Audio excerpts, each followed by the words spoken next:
दोस्तों,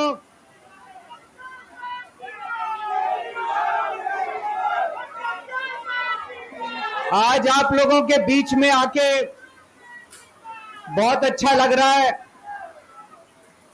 और आज यहां जंतर मंतर पे पुराने दिन याद आ गए।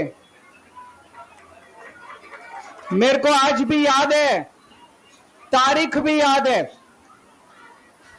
4 अप्रैल 2011 का दिन था जब आजाद भारत का भ्रष्टाचार विरोधी सबसे बड़ा आंदोलन अन्ना आंदोलन यहां जंतर मंतर से शुरू हुआ था। भ्रष्टाचार के खिलाफ आजाद भारत का सबसे बड़ा आंदोलन 4 अप्रैल 2011 को जंतर मंतर से शुरू हुआ था।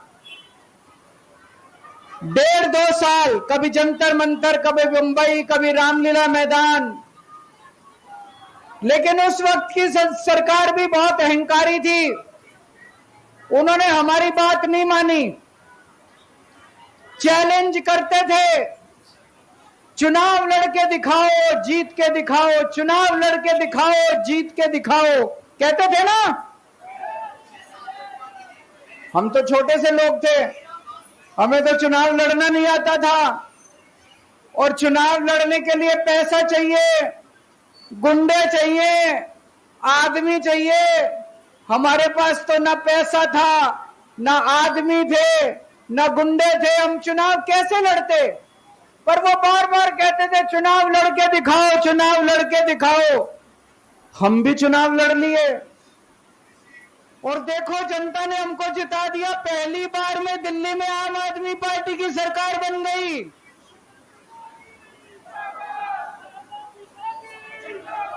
देश के अंदर हमने 2013 में चुनाव हुए थे, देश के अंदर साबित कर दिया ईमानदारी से चुनाव लड़े भी जा सकते हैं और ईमानदारी से चुनाव जीते भी जा सकते हैं।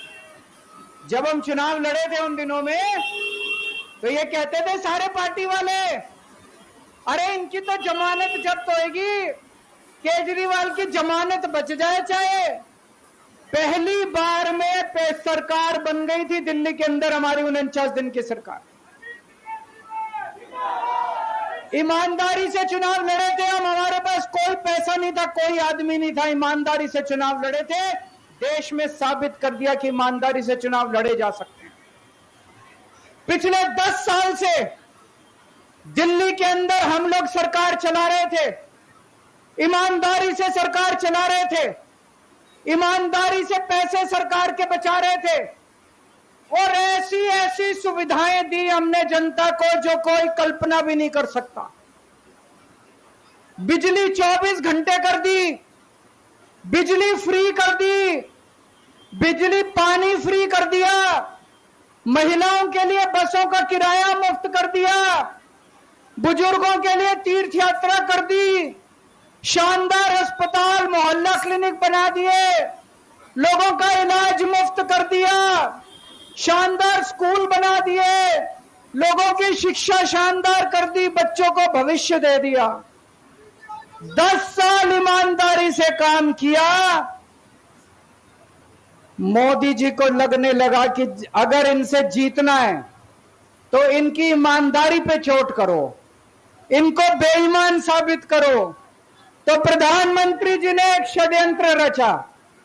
उन्होंने षड्यंत्र रचा, केजरीवाल को बेईमान साबित करो, मनीष सिसोदिया को बेईमान साबित करो, आम आदमी पार्टी को बेईमान साबित करो।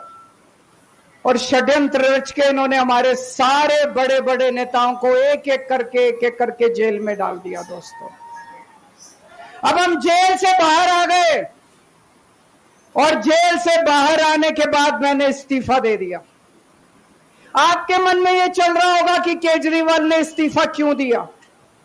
मैंने इस्तीफा इसलिए दिया क्योंकि मैं ये सब करने के लिए, गंद करने के लिए नहीं आया था, मैं भ्रष्टाचार करने के लिए नहीं आया था, मैं सत्ता का लालच, सत्ता की भूख नहीं है मेरे को सीएम की कुर्सी की भूख नहीं है, मैं पैसे कमाने नहीं आया, पैसे कमाने होते इनकम टैक्स कमिश्नर की नौकरी करता था, उस नौकरी में जितने करोड़ों रुपए चाहता मैं कमा सकता था।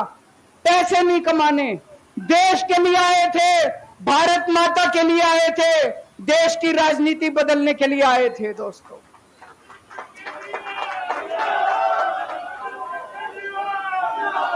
इन नेताओं को फर्क नहीं पड़ता, इन नेताओं की मोटी चमड़ी है, इनके ऊपर जितने मर्जी आरोप लग जाए, इन नेताओं को फर्क नहीं पड़ता। दोस्तों, मैं नेता नहीं हूं, मेरी मोटी चमड़ी नहीं है, मेरे को फर्क पड़ता है। मेरे पे जब ये कीचड़ फेंकते हैं बीजेपी वाले, मेरे को जब ये चोर कहते हैं, मेरे को जब ये भ्रष्टाचारी कहते हैं, मेरे को जब ये गाली देते हैं, मेरे को फर्क पड़ता है। आज मैं बहुत दुखी हूं, आज मेरी आत्मा पीड़ित है, मैं अंदर से बहुत दुखी हूं और इसीलिए मैंने इस्तीफा दिया। मैंने अपनी जिंदगी में केवल इज्जत कमाई है, मैंने अपनी जिंदगी में केवल ईमानदारी कमाई है। मेरे बैंक में कोई पैसा नहीं है, मेरी पार्टी के बैंक में कोई पैसा नहीं है, मैंने केवल इज्जत कमाई है। आज 10 साल के बाद जब मैंने इस्तीफा दिया है, थोड़े दिन में मैं सीएम का बंगला छोड़ दूंगा। आज दिल्ली के अंदर मेरे पास घर भी नहीं है रहने के लिए। मेरे को कई लोग कहते हैं, कैसा आदमी है यार तू, 10 साल राजनीति करी, 10 साल सीएम रह गया, 10 साल में तो 10 कोठियां बन जाती, 10 घर बन जाते, 10 प्लॉट बन जाते। मैंने कुछ नहीं कमाया 10 साल के अंदर, केवल आपका आशीर्वाद कमाया, आपका प्यार कमाया है 10 साल के अंदर। और उसी प्यार का नतीजा है आज जब मैं घर छोड़ूंगा, मेरे पास इतने लोगों के फोन आ रहे हैं, इतने लोगों के मैसेज आ रहे हैं, जी मेरा घर ले लो, मेरा घर ले लो, मैं किराया नहीं लूंगा, मेरा घर ले लो। मैं आप सब लोगों का शुक्रिया अदा करता हूं।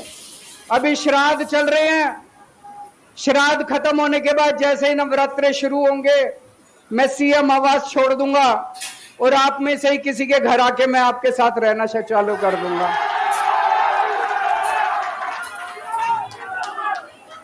इन्होंने, मोदी जी ने हमारे ऊपर सबसे